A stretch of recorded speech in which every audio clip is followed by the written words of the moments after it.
This guest we're going to experience today is Linda Maudlin. We know her as Zest. Zest is my sister. And I've shared often that being one of 11 kids, all of us pretty much have type A personalities. We've been told, hey, I don't know, maybe that's so. But we're also very different as well.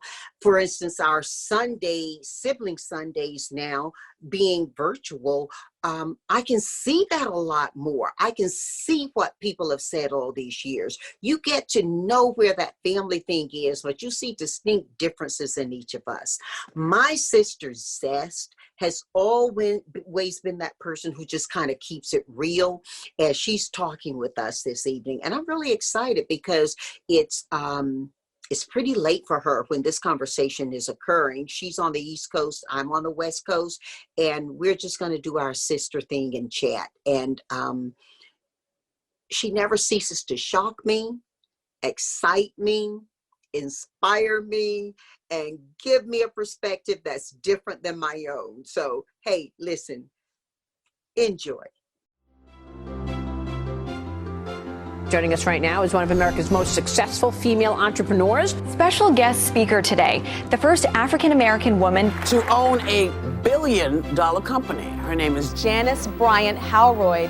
She's the founder and CEO of Act One is one of the largest staffing companies in the United States. She's now ranked by Forbes as the second wealthiest self-made African-American woman in America, behind only Ms. Oprah Winfrey. She spent almost 40 years helping others find work. Janice, great to have you on the show. Wonderful to be here. Thank you so much Wonderful. for joining us. Janice, welcome to the program. Janice, what about your Girl. Listen, you know what? I am so excited to talk with you. I got so much that I want us to cover, but right now, just tell me how you doing. I know it's so late back there for you, sister. Oh, honey, I'm not bothered by that at all. I'm doing great tonight. As a matter of fact, I do better at night than days most of the time. What are you doing at night in Tarboro, North Carolina, girl? I do my best work at night, believe it or not. Okay, So I will believe it. Oh, yeah. So night is no bother for me. Okay, well, look, I'm glad that you're spending the night with me. Well, not literally spending the night with us in this doggone lockdown. Are you locked down in Carolina right now? We are definitely on lockdown. Yes, indeed. And I'm getting used to it. Oh, okay. Now, when Yes. we first started talking about this COVID, Zest, you were so opposed to going into the house. You were so opposed to not doing what you want to do. What created the shift for you, sister? Well, I have gotten used to it. It has taken a long time, and I can hardly wait to feel like busting out again. So I'm going to be patient, and I'm going to wait it out, and I'm going to be first in line for the vaccine so that I can get back on my grind and start back moving around. Wait a minute. Now, Yes. look, depending on where you're looking, I know you get different answers, okay? What you're listening to, what you're reading is going to impact what you're hearing. But Zest, I heard you say you're going to be first in line for that vaccine. And a lot of folks will say, you're still black, right? I'm black. Black as hell. Okay, Yeah. but a lot of folks say black folks don't want that vaccine. They're nervous about it. So you're not with that crew, huh? No, I'm with the crew who's going to get rid of it and keep my life moving. Yes. I spoke to my doctor 3 days ago, and I told her, put me on the first on the list when you get it. Well, you busting myths about black folks. What other myth busters have you got for me about black folks? Let me just put it this way.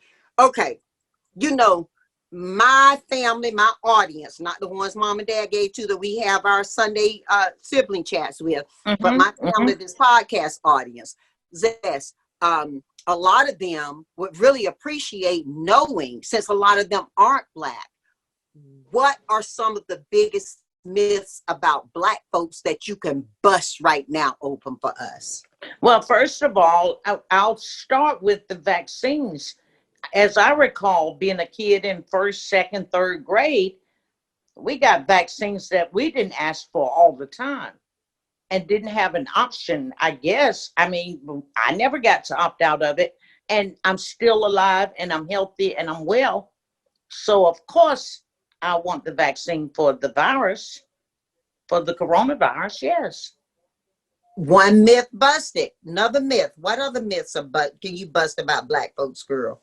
Well, I don't like right in during this time right now, they're telling us what so much that Trump is doing for the black community. It's all white people telling you what he's doing. I haven't heard a single black person say what he's done personally for them. So you Don't busting a tell myth me on what that? you're doing for me. Let me tell you what you did. Oh, wow, you went Mhm. right there. Well, sister, what other myths can you bust after that? I mean, that was a pow. Well, give me a second because I can probably come up with many, many more. But right now, that's up close and personal. Don't tell me about what you're doing for me. And that would Let be me anybody, tell really, you. huh? You use the current president as an example, but that would be anybody really in any circumstance. Let me tell you what you're doing for me. Right. Exactly right, sister. Don't just sit back and put words in my mouth because I can speak for myself. Lady Z, you know you have spoken for yourself for a long time. Now, I remember growing up, and you were that sister who was quick to tell Pop when you disagreed. Most of us tried to stay politically correct. You busted it right out. You were that sister who made your own decisions about what you wanted to do in life. You were that sister who was the first one to say something to me that I've been sharing a lot right now myself. That if you're in a loving relationship, it's a myth that love has to hurt. Oh, And definitely. you talk to your nieces and your nephews about that. While that's not necessarily a myth you're busting about black people, it's a myth you're busting that women and men have been told for years, huh? Yes, because I'm going to tell you it's not so and it's not supposed to be. Love should not hurt. Love Talk should be about it. wonderful. It should give you a great feeling. You shouldn't have to cry and have heartache and pain behind love. No, it doesn't work that way. Love is happiness and joy and peace. And so how Oh, you you can sound like turn, you're writing an Al Green song right now. well, I'm just saying it really should not hurt. It should not hurt. If it starts to hurt, maybe you should go and find love someplace else. Wait a minute. What No, about regrouping in that love you're in, girl? no, because it's not very loving. I don't know if you can regroup it. So I think you might need to keep it moving forward, my love.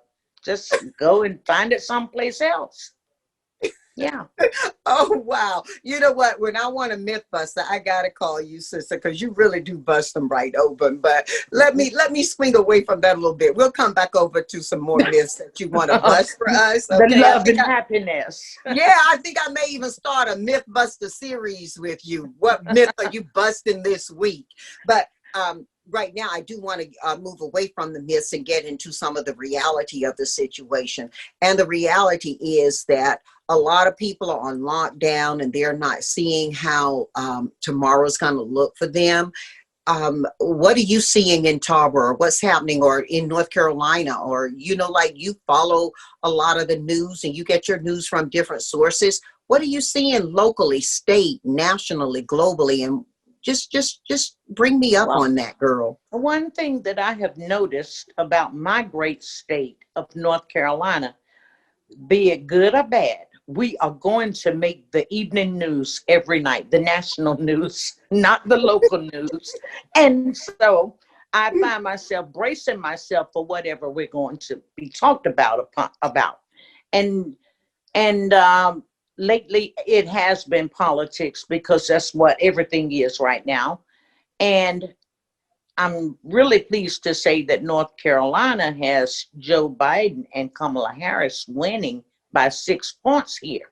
So I'm really, really pleased with that. because normally we're a red state. Oh, okay. So, normally my guests don't talk politics. It's really refreshing to have somebody who's prepared to go there. So I take it then from what you're saying that you are leaning left politically, and the reason I make that point is because I've known you practically all your life. And you have historically made some very conservative statements around fiscal responsibility. You're not a fan of throwing money around, and maybe you're busting another myth tonight. Maybe being a Democrat doesn't mean that you're necessarily fiscally irresponsible. I don't know where you're going with that, but I've known you long enough to know that you have been pretty conservative in some of your conversations, and now you're telling me, wow, I'm happy my state is going blue. So talk about that. Well, what I can say is that something has to change, and I'm very much looking forward to it, because we can't stay on this trajectory and be successful in America. Well, if I recall correctly, the election in 2016 was kind of determined from that same perspective, that something had to change and to change the trajectory. Well, I'm not even going to compare this with 2016, because we're in a way different league right now. I'm telling you, and we need change in a hurry. Okay. Yes.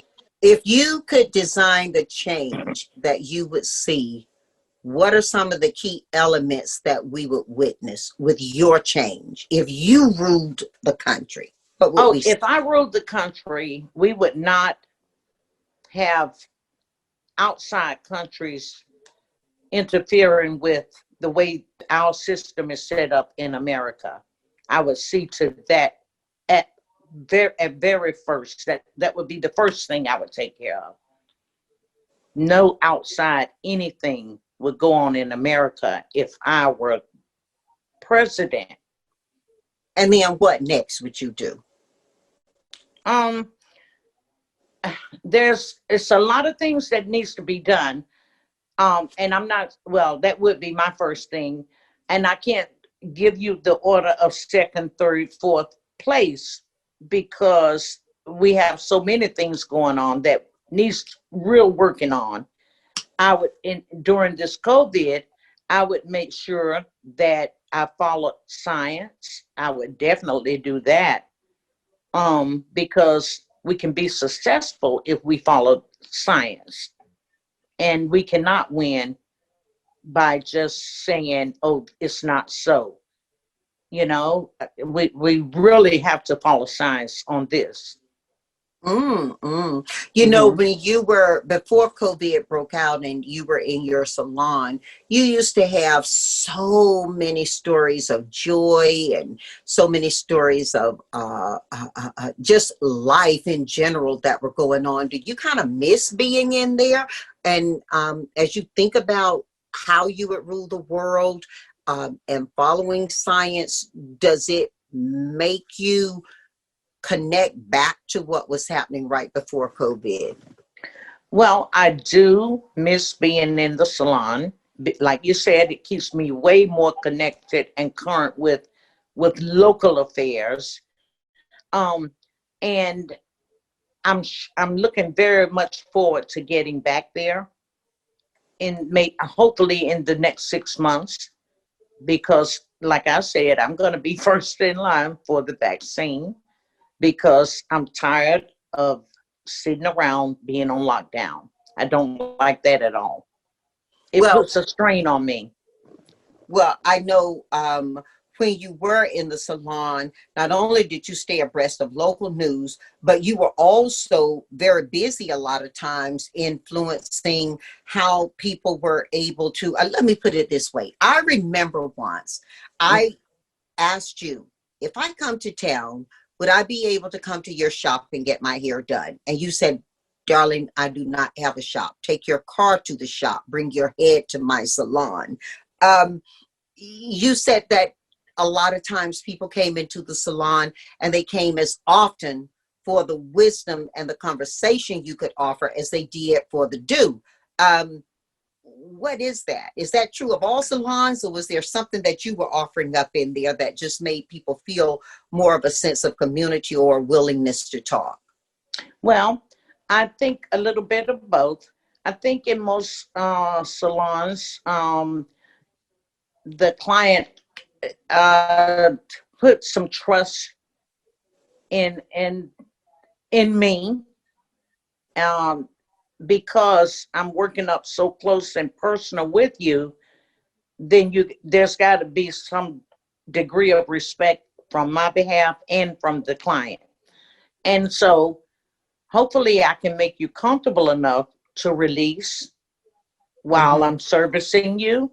And in most cases, that's how it starts. Well, when I think about myself now, whoever is doing my hair, they are getting close and personal, and not just in terms of proximity to me, but they're actually seeing the root of the deal, if you will. They get to the root of the matter, right? They're going up in there. And I think, I won't speak for all Black women, because, we come in all flavors, right? And all textures. In my particular instance, if you're getting up in my head, you're seeing the real deal, and you're seeing it year after year, age after age, where I am. It kind of makes it difficult, I think, emotionally, to get intellectually fake when somebody is seeing the root of the matter, so to speak. Right. Don't you think?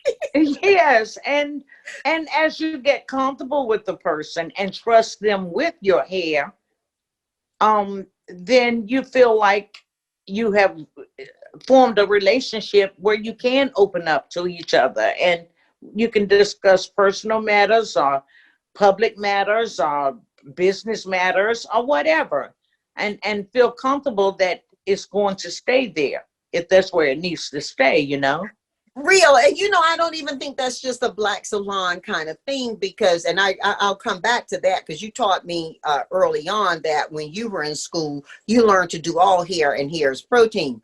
But in my own instance, I think about it, many of my girlfriends, some of my closest girlfriends are white, and I think they have the same relationship with their hair salons, and they could hardly wait to get back.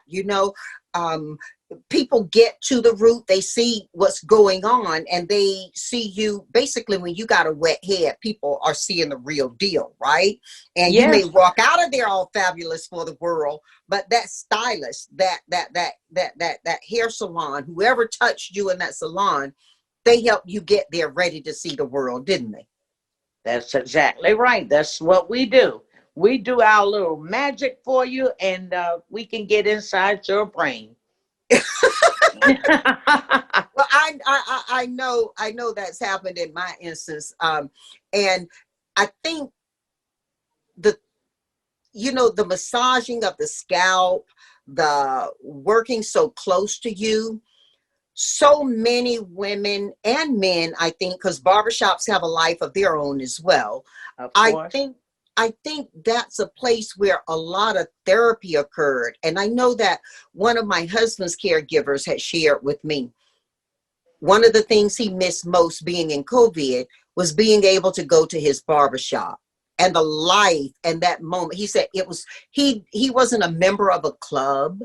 He didn't have the finances to join a social club, but he said going to the barber shop, he said he always tipped his barber well. He said it was like his social club. They talked about everything in there that they sometimes didn't even talk about at home. He felt the enjoyment of camaraderie there, and he walked out looking and feeling better. In COVID, I think people being on lockdown, showing your roots is getting kind of old for people. But I don't think it's just about them looking their best. I think they're missing hair salons because they walked out feeling their best. They could go in grumpy and come out feeling better. And the look may have supported it. But there's a lot of conversation and a lot of therapy. And I'm not stepping into anybody's professional field, But a lot does happen in the salon that emotionally supports people, doesn't it? Absolutely, you're so right. As a matter of fact, when you're preparing for cosmetology, when you go through the course, when you study for it, you have to take a psychology class as well. Mm. I And didn't just know to, that. oh yes, you have to take psychology and you have to pass that course in order to become a cosmetologist. Yes. And your clients were all ages. I mean, you were dealing with people at different phases in their lives as well, weren't you? Oh yes, definitely. You Now knew I grandchildren and grandparents, didn't you? Yes, but now I chose not to do children under 12, and there was a reason for that. Well, Because I've heard you before talk about your relationship to kids in general, and I don't want to like bust a myth that busts a gut as well, but you have made it clear that you're through raising kids, huh? right, and we have a sign that says, God bless the little children. We love them like our own, but things are so much better when they are left at home. So you can take it from there. Children under 12 were not my clients. I think that's Mhm. probably because of the chemicals present, huh? Maybe so. We'll let that be the answer for it. Yeah, but a lot of conversation does happen that I think, what did mom used to say when I was growing up? I think I used to hear something like little pitchers have big ears, or, you know, uh, Yes, that therapy that's going on in the salon. Maybe it's not always it rated may for be a, kids, huh? a bit much for the children. Yes. But I think Mhm. that I know that once things had opened up here, people in California, people rushed into the hair salons, and then they got a few weeks later another shutdown and the disappointment. And I've seen people even going and sitting outside in California, outside of salons, getting services. Is that what's happening in your neck of the woods as well? Actually, no. Some of the salons are open in full swing, and most of the nail salons are open in full swing. I chose not to go back in full swing because um, my mother lives here, and I correspond with her every day. Mm-hmm. And I don't think it would be safe for me to be full swing in the salon and full swing with mother. So right Mm-hmm. now I'm opting to be with mother. Well, God bless you for that. I know all of us love you for that. Thank you for that. Oh Um, yes. yeah, and speaking of mother, there are a lot of families. They're saying that COVID is on the up creep because of family gatherings. Thoughts on Yes, that? I've actually canceled Thanksgiving this year. I'm not going to even attempt to make dinner. I Mm, told mother I'll check with, I know a couple of good restaurants who normally fix Thanksgiving dinner because it's on a Thursday, and I'll go out and pick up dinner for her and for myself. And mm-hmm. but I'm not going to cook anything. I don't plan to cook anything because I don't want to have to turn down guests who, if I'm cooking, they're definitely going to want to come by and grab a plate. Okay, so you're all of that, right? You're Well, all I of that in the mean, that's kitchen, right? that's what the people say. Uh, that's going to be a real different scene this year because Thanksgiving is typically a huge event for you. It is. It's my big grand opening for Christmas. Now, I'm not going to promise you I won't be cooking for Christmas Uh-huh. because that's my favorite time of year. Uh-huh. So I probably will cook Christmas dinner, but I'm not going to cook for Thanksgiving. Mhm. Okay. All right. Uh, what about shopping? Are you going out shopping or doing what are you doing? I mean, how I guess I should say, how quarantined are you? That's what I should ask you. Well, it's going to depend. I'm not an early shopper, so I have not even entertained Christmas shopping yet. But I am a shopper who likes to go in the store. So I'm going to duck in and out of TJ Maxx and duck in and out of the mall. And yes, but depending on how our numbers are here. And I think we're doing okay. How the stores treating you back there when you go into the stores? What are you noticing during COVID, and that's different from pre-COVID, positive or minus? Well, I'm not doing a lot of shopping. I'm in and out of the grocery store, but that's normal. And but so far as shopping, I'm not doing that right now. Okay, all right. Mhm. But are you And how are I've never prices been holding? I've never been very much on Walmart shopping, so I don't consider that shopping. Oh, okay. What's that Mhm. about? Well, I just don't care for their products. It's too much. I prefer, I'm a shopper, I'm a strip mall shopper. I'll go here and there. I don't want a big superstore to give me everything I'm looking for. So you like strip mall shopping better than you do going into a Walmart, or I know you like TJ Maxx though, right? Yes, that's strip mall. Oh, Yeah. okay, okay. Uh-huh. Yeah, I Mhm. like to pop in and pop out. I don't care for the big mega malls and all of that because it's too much unnecessary stuff for me. I like to go straight to the point. Well, Yes, you kind of pride yourself on that, whether you're shopping or whether you are communicating. You're straight to the point kind of person anyway, right? I am that. Yes. Okay, let's get straight to the point on some stuff. If you've already made it clear that you are pro Biden Harris, so getting straight to the point. If you were going to throw some advice to candidate Harris, what would it be right now? I would dress her a bit differently. How so? Today she wore black slacks and a blue jacket. And I didn't like that at all. A white top. Um, I would I would ask her not to look so windblown all the time. Calm down and be a little bit more reserved, maybe.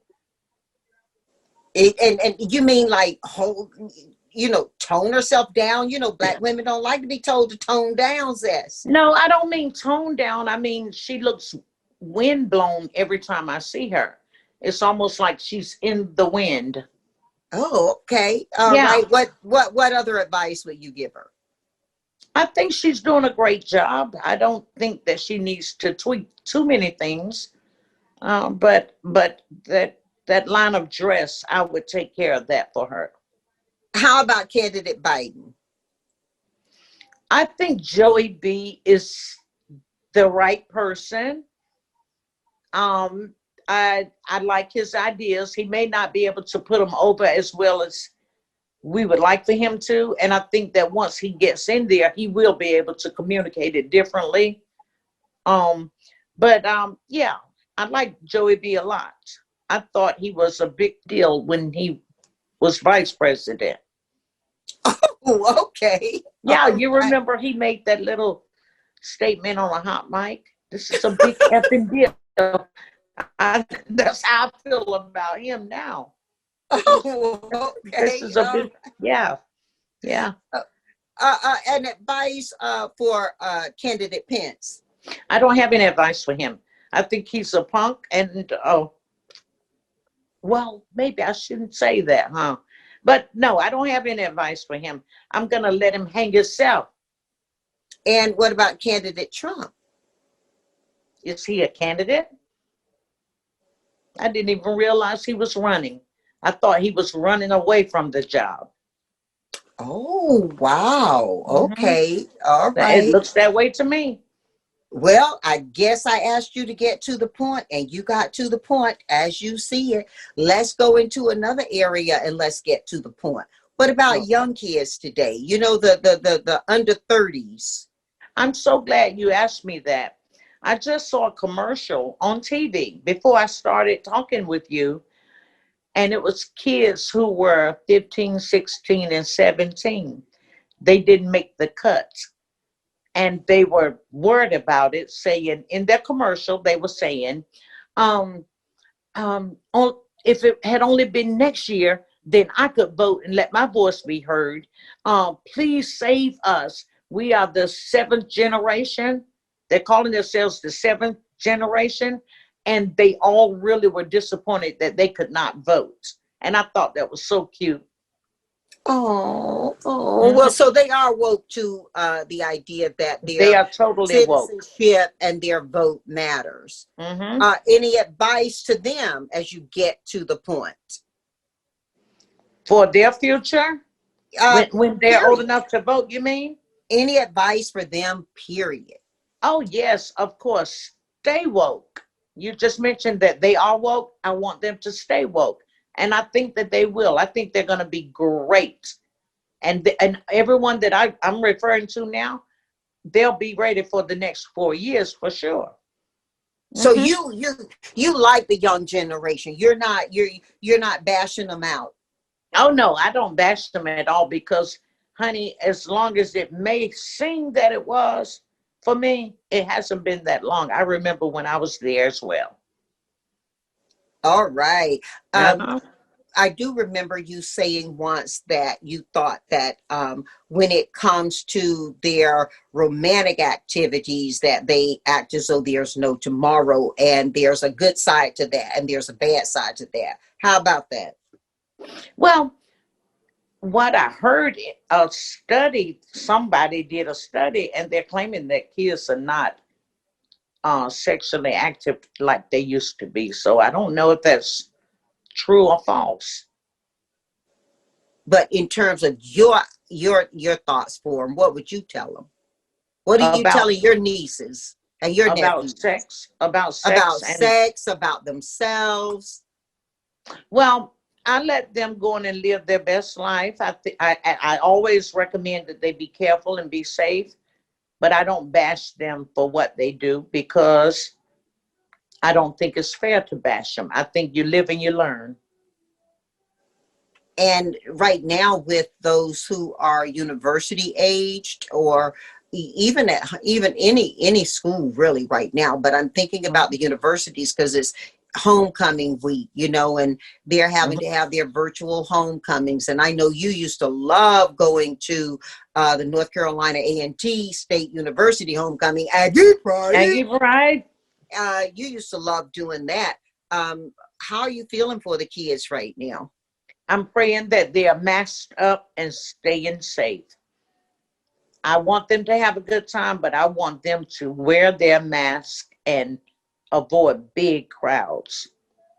I know that the concerts were a big part of it. The step shows were a big part of homecoming.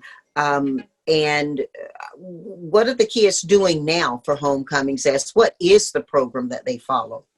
I have no idea. Most of the kids are leaving the campus. Well, leaving for the fall and winter break.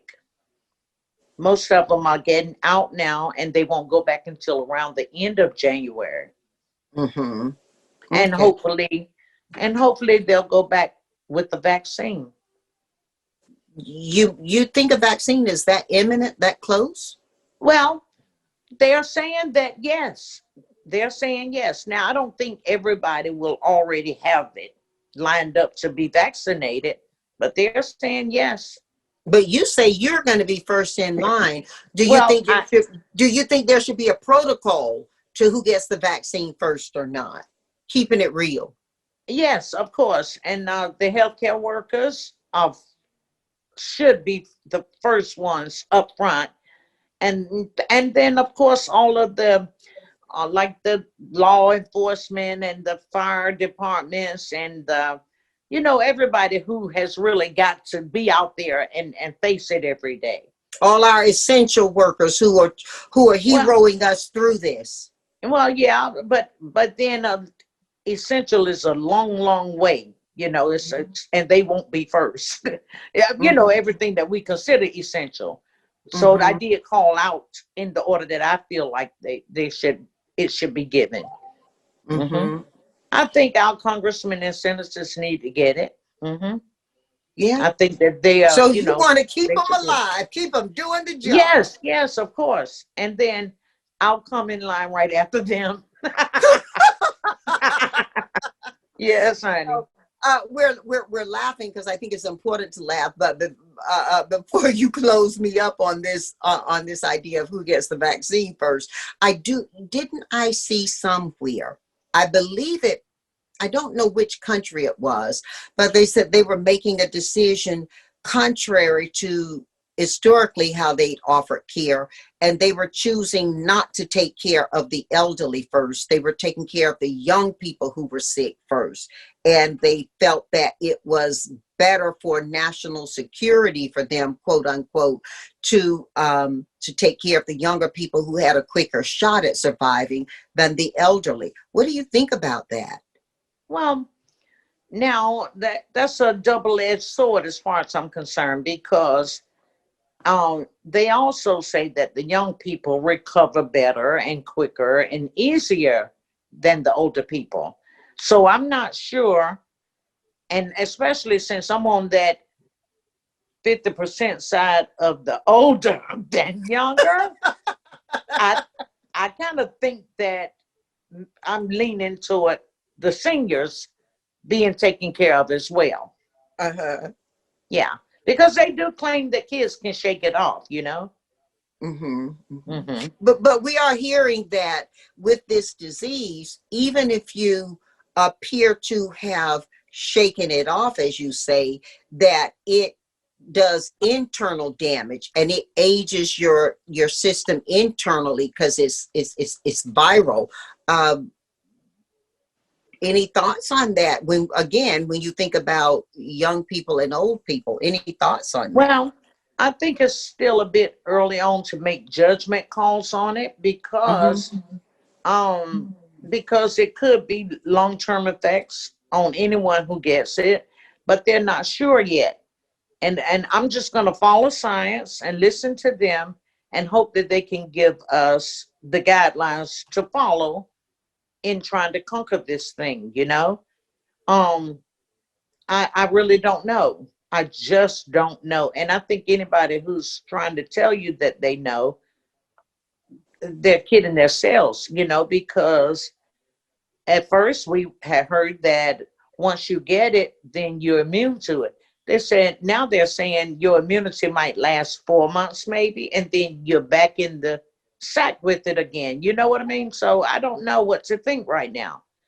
It's still a monster, and it's still a mystery as far as I'm concerned. It's amazing though when you think about it, girl. I've said this more than once now. This is the first time we know of in history where the whole world is looking to solve the same thing at the same time. That's a big deal. Yes, it is, but I have confidence and I have faith. And I think that we are going to conquer it. And I'm going to try my best to stay as far away from it as possible until I can have the vaccine and hopefully be rid of it. When you talk about having faith, you're talking about faith in science, faith in God, faith in humanity. I mean, all of the above. All of the above. Mm-hmm. Yes. Do you think all of it's required? I do. I really think all of it's required. And you're cheating yourself if you don't follow that. I think it all works together. Mm-hmm. When you consider a year ago, like I have a friend and he and his wife worked really hard. They were professionals. They earned a really good living and they had just retired before COVID. They had great plans. They actually planned their retirement so that they would be young enough and healthy enough to get out and do some of the stuff that they couldn't do. And I was talking with them this past week, and they weren't depressed. They're really smart people. But each of them shared that they felt depressed over what was supposed to be some of their most fun time, and they worked so hard and so long for, and they were on lockdown. And I was like, wait a minute, you guys, you're still in love. There's so much you can do. Treat it like a honeymoon. Go at it. Drop it like it's hot. Do all this, that kind of stuff.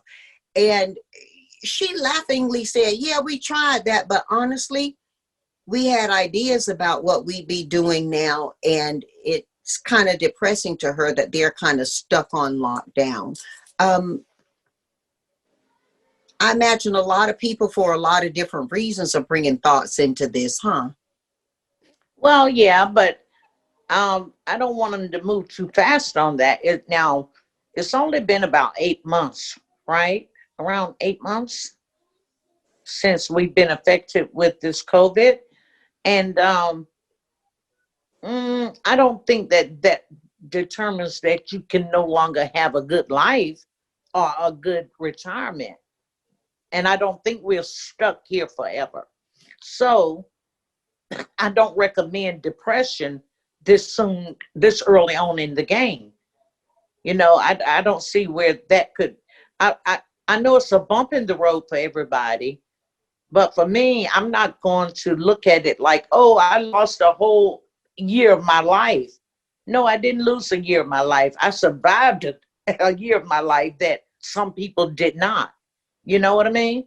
Wow. And I'm very much looking forward to what I'm going to do in the springtime, So for her to feel like, well, I don't want them to feel that because they retired early and thought they would have gone to maybe 3 different countries in this last 8 months that they couldn't go to.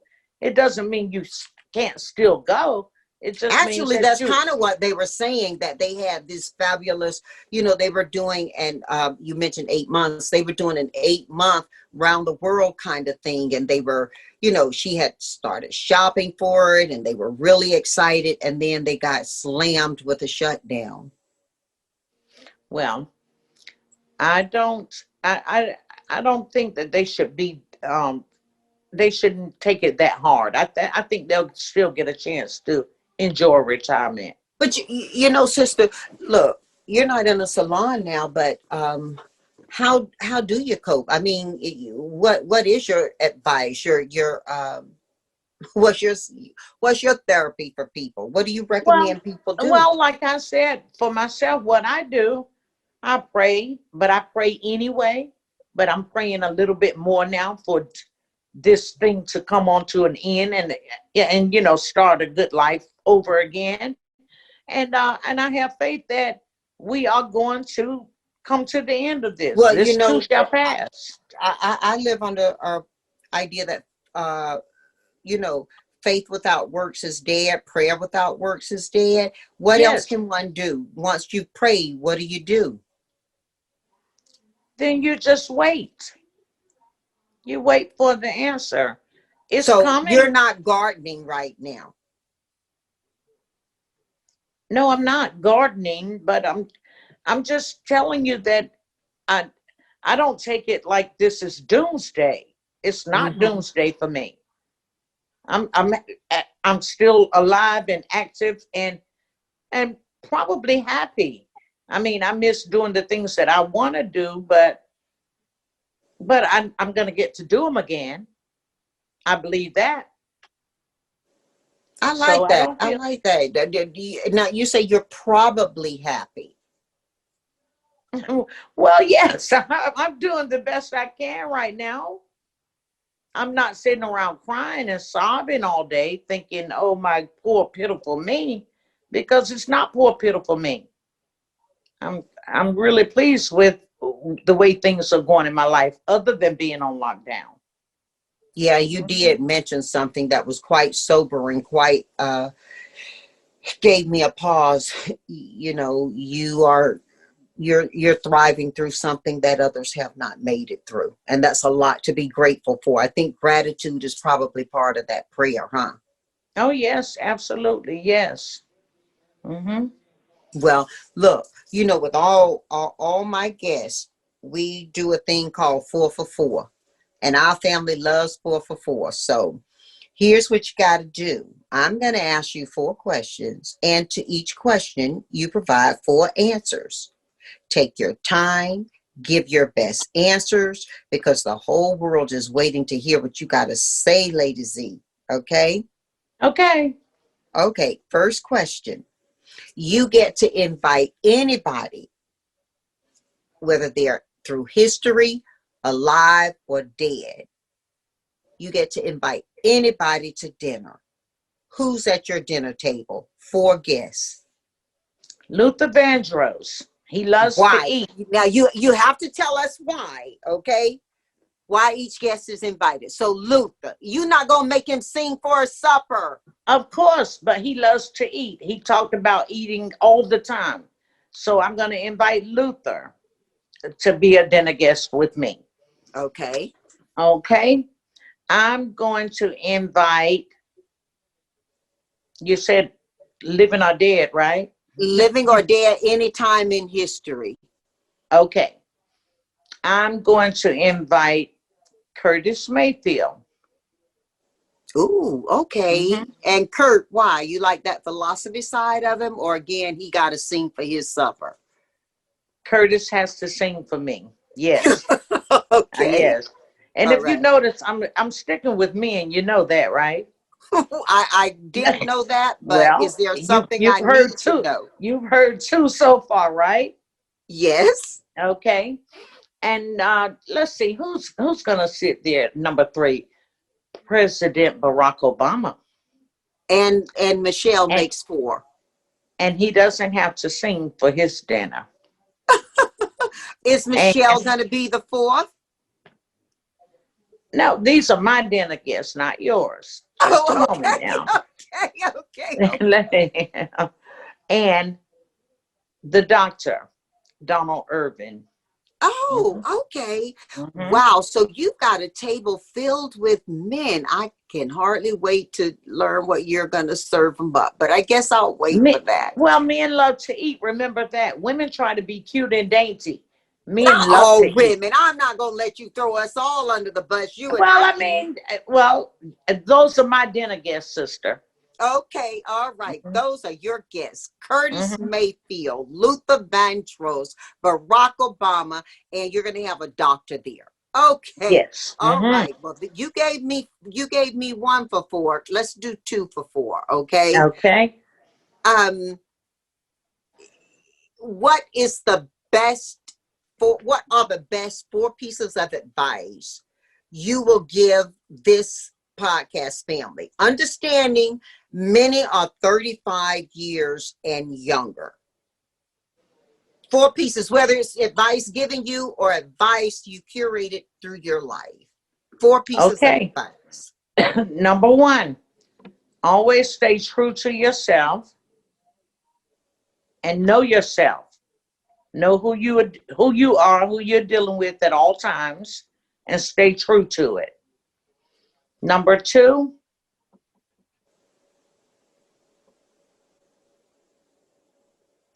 I can't speak for everybody. I can speak for me, for what works for me, and it may work for you. How is that? Mm-hmm. Okay. Number 2, always carry yourself with respect. Always try to respect others, and therefore you will receive respect from them. I Mm-hmm. think that's really important in life. Be Mm-hmm. Aretha respectful. sang about it. Aretha sang about it. And Mm-hmm, the mm-hmm. Staple Singers did too. The Staple Singers did too. Yes, that's true. Mm-hmm. Um, the third measure that I would say to try to follow. I have to think about what works for me.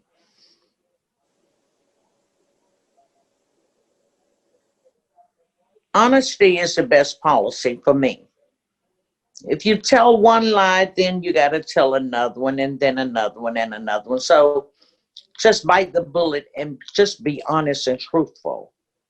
And I think you'll go far with that.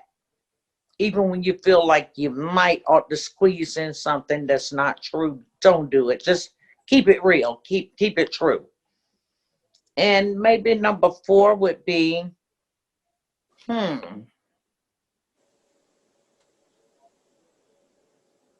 love yourself. Wow. I think that speaks for itself, doesn't it? Yes. Love yourself. We're 2 for 4. Let's go A 3 lot of for people 4. don't. A lot of Oh, people don't. a lot of So people don't what? a lot of people don't love. You know, they don't know how to love themselves. They don't know how to embrace themselves. So I think you should try to create that for yourself. You'll be happier. Why do you think a lot of people don't love themselves? Because, I've heard that before in different settings. Well, I'm not sure. Maybe they don't live up to what they think they should be, or don't fulfill their expectations from their own selves. I'm not sure, but you better learn to deal with it and love who you are, and Mm, maybe you'll become that person that you don't think has quite succeeded. mm. Do you think hmm a lot of people maybe invest so much of their emotion, their thought in comparing themselves to others that they start to fall inferior in their minds? Well, I'm sure that some have that problem. I could never. Well, I can't honestly speak on it because I've never had that problem. I don't know anybody who's better than me. I don't know a soul who's better than me. Mm, mm. So, I do like your last piece of advice, though. Love yourself. Let's yeah. go 3. Let's go 3 for 4. What books do you recommend? 4 books do you recommend that people read? Now, now I'm not the right person to refer you to what you should read. Give me a different question. Actually, that is the question. So let's wait for you. Make some recommendations. You're not saying they should read them. You're recommending it. It doesn't mean it's what I like to read. Right, right. Okay. Okay. Um, Books of poetry are always great. I think anybody can grab a book full of poetry and enjoy Mhm, that. I mhm. would certainly hope. I don't want to call artists by name. I don't want to just like list books that you read. Read 4 books of poetry. Mhm. Okay. Okay, and let's go 4 for 4. Um, Music. What are you listening to these days, and why? Well, I'm all over the board these days because I do like almost every music. I walk into a store and something is playing. I'll sing along with it, and people will look and say, "Oh, you know that?" Yes, I do know that. Um, but most of the music that I like to listen to is just regular soul music. I listen to some rap music, as long as it's not too vulgar. Um, I listen to pop music, and I listen. Lean me in on 4 artists you're listening to. People are gonna want to sample a little bit. Lean me Okay, into 4 well, artists. I've listed 2 of you. That 2 of them will be at my dinner table, which is Luther Vandross and Curtis Mayfield. I listen to old music and I listen to new music. I like Al Green. I like the Isley Brothers. I like Marvin Gaye. I like Michael Jackson. I like many, many, many different artists, and I appreciate them all. I really do. Well, look, listen, your playlist is probably one of the most popping if you love soul music of anybody. So just by the artists you've listed. So I Mhm. guess that's where you are right now. But you did say you can go across genres too, huh? Of course I can. Yes. hmm Okay. Well, I've enjoyed this chat. Is there anything else you want to share with us before I shout you down? Because I know it's probably midnight for you now. Oh, I think we did. I think we covered what we wanted to cover tonight. Well, it's been a pleasure for me. Thank you so much. And listen, sister, from my heart to your home, God bless you. God bless you. I Thank enjoyed it. you. Thank you.